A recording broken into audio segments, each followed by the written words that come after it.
I just think Julio Cesar Chavez Jr. needs something to do. He can't just be in the living room moving furniture around, training, Man, pink fuck that underwear, dude, bro. eating Lucky Charms.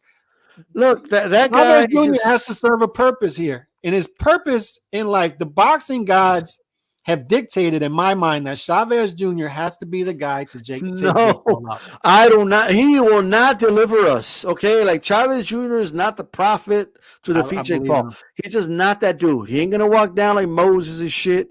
Okay, and bring the 12, freaking whatever you call him of Egypt in 12 rounds against Jake Paul. He's not that dude. Okay, he can go do his thing. Okay, because this guy was supposed to beat, an old MMA fighter, but then he got high. Right? Da, da, da, da, da, da. He was supposed to get ready for his fights, but then he got high. Da, da, da, da, da, da. You know what I mean? He was supposed to make his daddy proud, and he didn't. And I know why. Why, man? Because then he got high. Then he got high. Like, this dude's getting high. He's snorting cocaine. Bro, he took L's to fucking, like fucking prostitutes, bro. And it was filmed. Like, how does this happen? How do you lay in bed all borracho? Like, oh, yeah. And the women are all like, and he still had his clothes on and he got robbed. You didn't even smash. Like, you got robbed with your clothes on because you passed out. What the fuck's going on over here, bro? By like, I don't even know where he got these prostitutes, bro. It's just weird. So all I'm saying is he took those L's. All I'm saying, Chavez Jr. ain't that dude. I don't trust him. I'll never trust him. I never trusted him. And that is that. Look, I'm with this right here. Sober Chavez Jr. Look, if he can, for 8 weeks straight, consistently. Listen. If he could consistently for 8 weeks straight, no. If he can consistently, if he can stay consistent for 8 weeks, that's it. You can't do it. If he can listen to me. If he can consistently for 8 weeks straight move the living room furniture to the side, eat his Lucky Charms every day, hydrate, all that good stuff, get some good training in the living room, he could beat Jake Paul. I'm telling you, he could deliver us this win. He could deliver us. No, we can't. I'm sorry. He's not that like, okay. Look at everything he needs to do. He needs to stay consistent for 8 weeks. It ain't going to happen. I mean, he didn't stay consistent for 8 weeks as soon as he fight Martinez, bro. Martinez, or fucking Freddie Rhodes, like standing outside the gym and shit. Freddie Rhodes didn't even have a key to the gym, apparently, because he was standing outside in the hot sun. Like, what the fuck is going on over here? Like, what? How do you not have a key to the gym? Like, what is this? Chavez Jr. has a key? What's going on? And then he's running in the middle of the night. He's like, he does a little jog and Sergio Martinez, he's sleeping. He's sleeping right now. It's 4 a.m. Of course he's sleeping. What else do you think he's doing? Do you remember when Chavez Jr. is trying to get him out the pool to train? And he's just not listening. And Chavez Sr. is just shaking his head like, what am I going to do with this guy? Yo, he's watching film. And this dude, he has a bowl of cereals.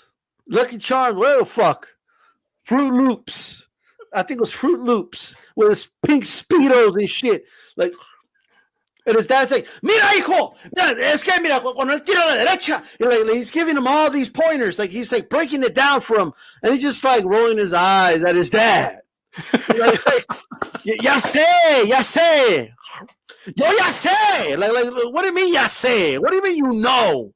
Like, he acting like he knows. Like, oh, I already know all that. And the bell rang. He didn't know what the fuck to do. Because you didn't know.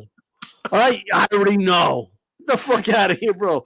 Who has the privilege of having their dad, legend in the sport of boxing, all right? I'm just saying. You have the greatest Rollerblade point, and you don't think it's pointers? Your dad, one of the greatest fighters to ever live, hands you over a Rolodex to anybody you want to call, and you're doing the mitts with some random dude in your living room.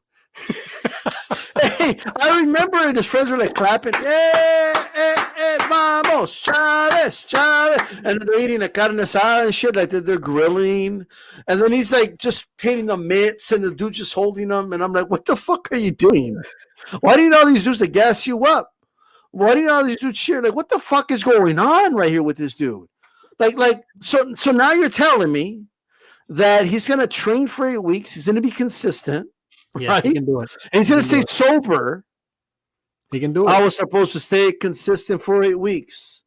But then I got high. Da, da, da, da, da, da. Nah. That was a classic.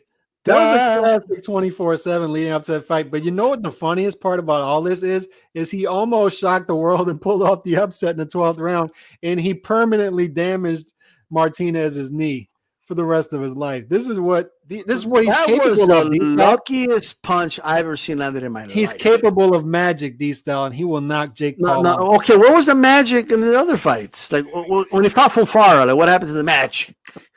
You know what I mean? Like what happened? You know, like what? Like you know what I mean? It's possible. Bro, he's capable of like beating up Jake Paul, and like 4 rounds in, he just doesn't want to fight no more. You know what I mean? Like, what happened? Porque me está teniendo mucha. Like what the fuck? He's capable of winning. He's quitting. If we're putting percentages on this, I give. All right, if Chavez Jr. trains hard for 8 weeks, I'm giving him a 70% chance of beating Jake Paul. If he doesn't train hard, I give him a for 8 weeks. Chance of training hard for 8 weeks. Well, all these I'm just saying, bro. Like, okay, and then he comes out with that fucking snow cone head and shit. Okay, you know all the color, like the hair or the pink hair, or the blue raspberry hair, or like I'm like, what the fuck is this dude? Like, he looks like one of those dudes that work at Yogoberry and shit. Like, what the fuck is going on over here? You know when you go get some yogurt or for a chick or some shit? You know what I mean? They you know, I'm like, what the fuck? I'm thinking about the Prince song, bro. When he had the purple head and shit. Purple head, purple head. You know what I mean? Like, I'm just saying. Snow cone head. Like, this dude, like, I don't trust him, bro. Now, would it make over $1 million? Unfortunately, yes. Unfortunately, this fight would sell. It would pack an arena. And it would sell. Like, it just would. But what are we gonna do? It just would. I'm telling you, if he comes out to snow cone head, purple head, if he comes out to that, okay, and it looks like Yogoberry's done, he's gonna lose. I'm just saying, does he not look like one of those dudes from Yogoberry? He softened up. The reason Miguel Cotto, my guy, became middleweight champ lineal is because Chavez Jr., believe it or not, Chavez Jr. and all of his greatness softened up Martinez before the fight. It's true. It's true. D-Style, like, he softened him up before the fight. So, no, well, what about Murray? Murray don't get no credit or what? Like, you know what I mean? Like, what's up with Murray? We're just gonna pretend Murray didn't exist? Look, I could talk about Chavez Jr. all day, literally, but we got to cut this thing short. All I'm telling you is, if that fight's made, I'm betting on Chavez Jr. I trust him to defend the honor of boxing. Purple head, purple head. It's the great movie, D-Style. Don't you let down your father. Purple head, purple head. Listen to me. Why you disgrace to the legend of your father? Purple head, purple head. Listen to me real quick. This is important. A lot of the great movies, they have the redemption story, right? Like the prodigal son. Like he goes off, he's doing crack, he's sniffing crack off of hookers and all that stuff. But then he comes back, right? He gets engaged. He gets engaged to the sport. He gets engaged to his craft. For 8 weeks, Chavez Jr. is going to be engaged in the sport. He's going to train hard every day, and he's going to defend the honor of boxing against. He's going to be beating up Jake Paul. Then he's just going to quit. He's just going to fucking quit his shit. Like, why'd you quit? Porque tengo que irme para el Yogoberry para servir a la gente. Es que me estaba gritando mucho mi papá en la esquina. Y no quería yo con eso. Like, shut up, dude. Like, I don't trust this dude. Okay, he's gonna quit because his father was screaming too much in the corner at him or some shit. Some crazy shit like that. This is the same dude, Calix, that Chavez Sr., his father, went on a podcast and said, "I tried with this kid. I tried to get him, and he just the dude said that there's no fixing him." That's what he said about his son. Okay, he said, "No puedo con él. Y traté con él y no."